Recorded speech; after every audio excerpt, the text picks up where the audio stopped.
കാത്തിരിപ്പിനൊടുവിൽ Malayali nurse രഞ്ജിതയുടെ മൃതദേഹം ജന്മനാട്ടിലേക്ക്. സംസ്കാരം നാളെ പത്തനംതിട്ടയിൽ നടക്കും. അഹമ്മദാബാദ് വിമാനാപകടത്തിൽ മരിച്ച മലയാളി നഴ്സ് രഞ്ജിതയുടെ മൃതദേഹം DNA പരിശോധനയിലൂടെ തിരിച്ചറിഞ്ഞതിനെ തുടർന്ന് നാളെ നാട്ടിലെത്തിക്കും. അമ്മ തുളസിയുടെ DNA സാമ്പിളുമായി രഞ്ജിതയുടെ DNA പൊരുത്തപ്പെട്ടത്. ഇന്നാണ് പരിശോധനാ ഫലം പുറത്തുവന്നത്. നേരത്തെ രഞ്ജിതയുടെ സഹോദരൻ രതീഷ് അഹമ്മദാബാദിലെത്തി DNA സാമ്പിൾ കൈമാറിയെങ്കിലും സ്ഥിരീകരിക്കാൻ കഴിഞ്ഞിരുന്നില്ല. തുടർന്നാണ് അമ്മയുടെ DNA സാമ്പിൾ ശേഖരിച്ചത്. ജൂൺ 12-നാണ് രാജ്യത്തിനടുക്കിയ വിമാന ദുരന്തം ഉണ്ടായത്.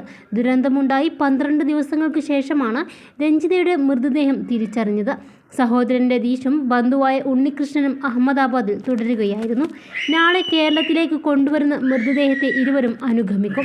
നാളെ രാവിലെ 7 മണിക്ക് തിരുവനന്തപുരം വിമാനത്താവളത്തിലാണ് മൃതദേഹം കൊണ്ടുവരുന്നത്. തുടർന്ന് പത്തനംതിട്ട പുല്ലാട് ശ്രീ വിവേകാനന്ദ ഹൈസ്കൂളിൽ പൊതുദർശനം. വൈകിട്ടോടെ വീട്ടുവളപ്പിലാണ് സംസ്കാരം. ജീവിത പ്രതിസന്ധികൾക്കിടെ സ്വന്തം പ്രയത്നം കൊണ്ട് പണിതുയർത്തിയ പുതിയ വീട്ടിലേക്ക് മാറാൻ ഒരുങ്ങുന്നതിനിടെയാണ് വിധി രഞ്ജിതയെ ജീവൻ കവർന്നത്. ബ്രിട്ടനിലെ ആശുപത്രിയിൽ നഴ്സാണ് രഞ്ജിത. വർഷങ്ങളോളം ഗൾഫ് രാജ്യങ്ങളിലും ജോലി ചെയ്തിരുന്നു. അതിനിടെ PSC വഴി സർക്കാർ സർവീസിൽ ജോലി ലഭിച്ചു. 5 വർഷം മുൻപ് പത്തനംതിട്ട ജനറൽ ആശുപത്രിയിൽ ലഭിച്ച ജോലിയിൽ നിന്ന് അവധിയെടുത്താണ് രഞ്ജിത വിദേശത്തെത്തിയത്.